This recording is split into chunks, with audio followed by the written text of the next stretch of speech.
Good evening. I hope that by now you have seen the video statements of all three suspects and that you have made your decision about who the guilty party or parties are. All three suspects had their own motives for potentially wishing George Bellows harm. Carol Pinter and he were not on good terms over the state of her garden and the effect it was having on his own immaculate space. We have heard that he was having words with the council and with her landlord, trying to have her evicted.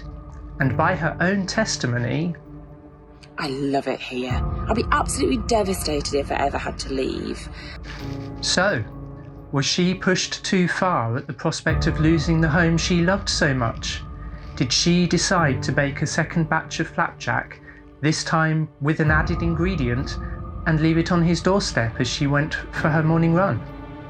Or was it Juliet Corby, the frightened and very protective wife? Had her fear that George Bellows would finally barge his way into their shielded life become too much to cope with, on top of everything else? I had to get Charlie to put an extra bolt on it just so I felt safe. I just didn't feel safe, you see. Did she walk over the road in the early morning light before the others were awake to leave the flapjack she knew he couldn't resist on his doorstep so that she could finally feel they were safe? Or finally, was it Sadie Peters, the neighbour who sees all, hears all, and generally shares both? Did George Bellows finally overstep the mark with his complaints about her son?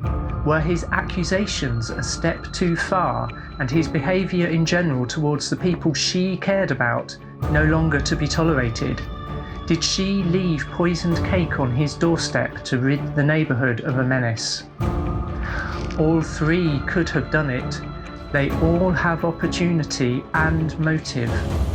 But two clues point us towards the identity of the real culprit. Did you find them? Watch these two clips and see if you notice anything amiss. Firstly, from Sadie. Not to mention them seeding into his immaculate front garden. It is very beautiful. You could not fault him on that. I mean, those front borders, I can see them from my front windows. You must have noticed as you walked back up the path to the gate. Fabulous. So full, they've almost buried Fred the gnome completely.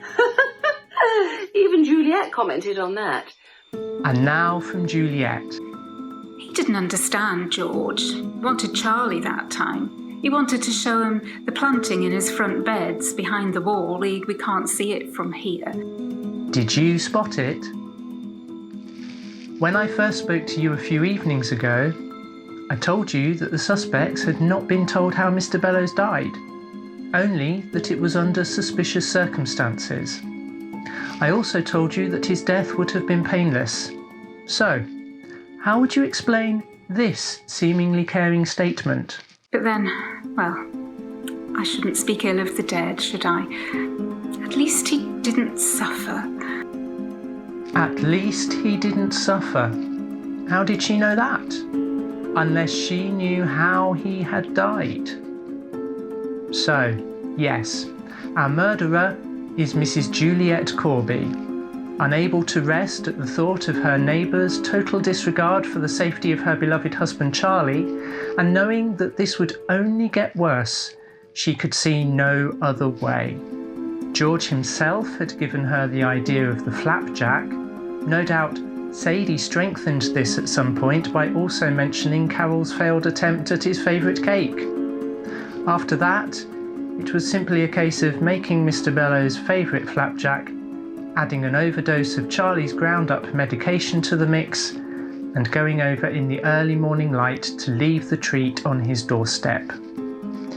If you remember, Carol Pinter commented that he was busy with something at his doorstep on the morning of his death.